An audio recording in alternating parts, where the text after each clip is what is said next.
as the Braves take a 2-1 series lead.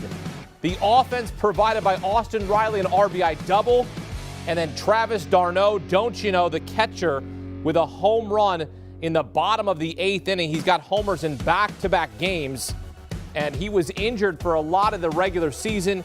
He has come back. That home run on this night was his first home run at home this season there at Truist Park in Atlanta. But again, the big story, the Braves were close to a combined no-no. A ball fell in at the top of the 8th, and the no-no was no more. But they don't care about that right now. What they care about is they have a 2-1 series lead in the World Series. Back here with former Marlins president David Samson. What a game. Game 3 of the World Series. The Braves are moving along here. Ian Anderson lifted in the 5th inning. We didn't like that decision, certainly, with a no-hitter. But then in the 8th inning, the critical play, leading off the inning, Aledmys Diaz pinch hitting, pop up. And what happened between Eddie Rosario and Dansby Swanson that let that fall in? So in the box score, it's a single.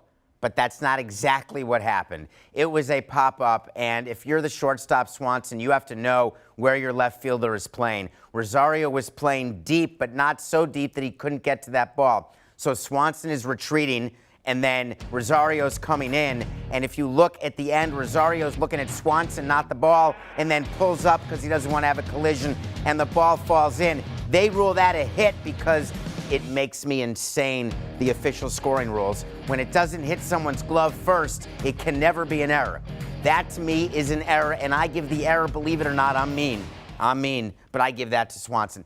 Didn't end up mattering because how do you get rid of a no-hitter when you're playing against the shift? You go the other way like Bregman did in the 9th inning, and then the no-hitter's done anyway. That said, when it happened, I was frustrated. You got to get the combined no-hitter. Some people don't care about it. I care about it because that's how you win a game. If you don't give up hits, you will win. The Braves ended up getting the win. They are 54 defensive outs away from a World Series. It would have been just the second no-hitter in World Series history, Don Larson authoring the only one. And in fact, that was a perfect game back in 1956. Instead, it will add up to a 2-1 series lead for the Atlanta Braves, and they improved to now 6-0 at home this postseason. How do you explain that? You can't explain it. It's the pitching script. So I want to go through their pitching script. It's what's given to the manager before the game starts. Snicker gets it, and they know what their ingredients are. They want their starting pitcher to go two times through the lineup, and they want that to happen in 5 innings. If you can get that, that'd be great. 6 innings, even better, but that would be perfection. So he goes 5 innings. Then you line up the same 4 guys. You start with Minter. You go to Jackson. You go to Matzik. You go to Smith. Bing, bang, boom. You got yourself a victory. The problem is it's not always going to work that way, but it did tonight, and they needed to work 2 more times. Query. That's a legal word. Query. I have a question. Yes. Who's going to start Game 4 and Game 5? It's a great question. Let's pretend you're Alex. What are you doing? Are you starting Charlie Morton? You can't start him. Why not? He's done for the rest of the season. Because? Broken fibula. Oh, right. He broke his fibula. Yes. All right. Can we start John Smoltz? No, not available in the broadcast booth. Okay. What about Max Fried?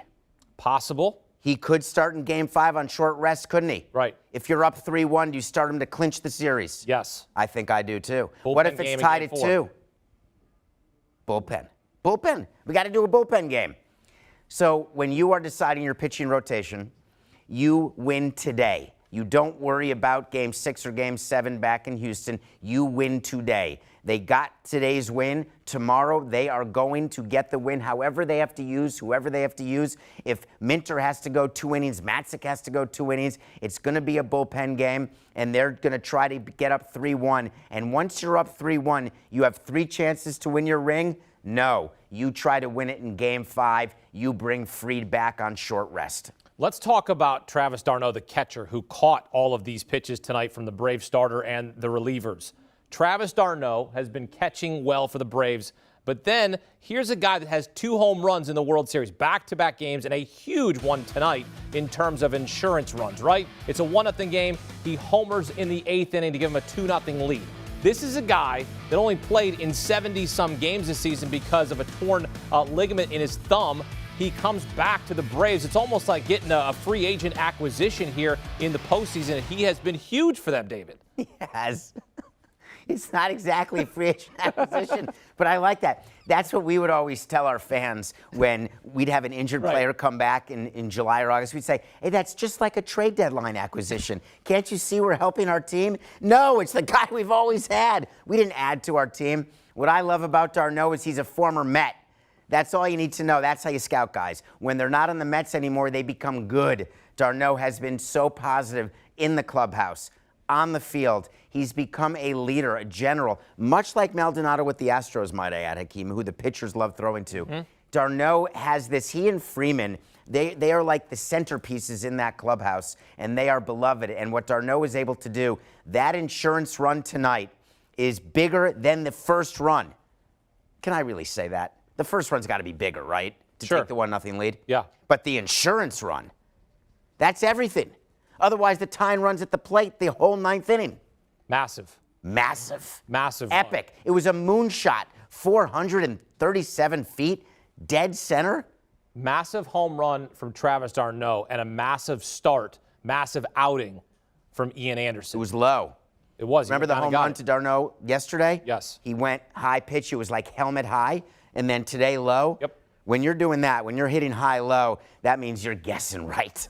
And you're living right. Living right. Ian Anderson, the rookie, living right. Because, look, he started this game well. 5 innings. They lifted him. We didn't agree with that. This just going to be the norm in postseason baseball? A guy has a no-hitter, and we're taking him out of the game. What's today? Tuesday? What's the day Friday. of the week? Friday? Saturday? Sunday? Monday? Tuesday? Every day that ends in Y. What's interesting is, could he come back on 3 days rest after only 76 pitches and then pitch in a game 6? Yes. Oh, yes, he could. Yes, he could. So that's the angle you're taking, not that we lifted him with a no-hitter. Okay, all right, okay. No, it's not the angle I'm taking. It is all analytics. The numbers say you don't let a pitcher face anyone 3 times through. I have a major problem with it. I get analytics, but you have to use your eyes in the World Series. And if you're going to have a manager like Brian Snitker, who has the ability to use his eyes, who has been in an organization for 20-plus years, and who, like a GM or a president, can look at a pitcher and get the feel of a game because you've been a part of thousands and thousands of games, you've got to be willing to go off script. Tonight is an example where I would have gone off script, and even with just a 1-0 lead, let Ian Anderson have an opportunity to get more outs so we can save our bullpen. You can't expect bullpen perfection every night the way the Braves and, frankly, the Astros need it. But in this day and age, you may not use your eyes. It's not allowed, Dermish. Longest no-hit bid by a rookie in World Series game since 1912. I was at that game. Nice. Mr. Anderson, what an outing from Ian Anderson. The outing from Luis Garcia, not as good. 3 2/3. He gave up 1 earned run. He struck out 6. The question I have for you is, we timed his delivery from home, from the mound to home plate. We're nearly 6 seconds. Now, the Braves didn't steal on him in this game 3. Is that something you look at with your analytics or your coaching staff and you say, hey, if he comes out for another game, we need to pay attention here. We need to be able to see if we can take advantage of this and steal some bags? So when it's necessary, then you do, but the circumstances never happened tonight. There was not a point during the game where I would have said, hey, now is a moment that I would go, because he does the rock the baby. Watch this. He's rocking, then he's back, then he's fourth. It's not a balk, folks. He's got to finish that delivery. So you could get a secondary lead. It does force the third baseman and first baseman to play closer in if you're not holding on the runner at first, certainly on third base. But the reality for me is that delivery makes him comfortable. So we're not going to teach him to change his delivery because we want him to be able to repeat his mechanics. That's what you start with in spring training all the way through the postseason. It's about repeating your delivery. And Garcia has gotten really good. That is just his rhythm. He repeats it every single time, and that's how he's able to gain command. And that's what you want from your pitchers more than anything else. In this day and age where stolen bases are at a premium and you're really waiting not for the bloop, you're waiting for the bop, therefore you're not really stealing on them. All right, so I want to go back to this because since the start of divisional play in 1969, the winner of Game 3, when it's tied 1-1, goes on to win the World Series 78% of the time. You like those chances, right? I think there's only a 22% chance that the Astros are going to win the World Series right now. That's true. That would be the math right there. Your mom didn't raise no fool. 78%. Why? But why? Think about it. It's a best of 5. Winning game 1 in a best of 5, that is the most important game to win, next to the clinching game. But this was critical. We said it when we came on pregame. This is a must-win for the Braves. You have to get game 3. Now, we can look ahead to game 4. I don't know if that's in your script, if you want to start doing that. I don't have a script. We're ad-libbing. Are we ad-libbing? We are ad-libbing. Lucas, do we have 2 more minutes or not? Yeah, we're ad-libbing. Can't even hear him. There's no script. Is he there? He's there. All right, then I want to talk about what's going on in the clubhouse right now. Go for it. So we did this. The Marlins in 03, right? We lost game 3. We're losing 2-1. We go into the clubhouse. We lost our first home game of 3. So we say to ourselves, the best we can do now is go to New York up 3-2. We're going to have to win another game in Yankee Stadium. The feeling after the game 3 home loss was despondency.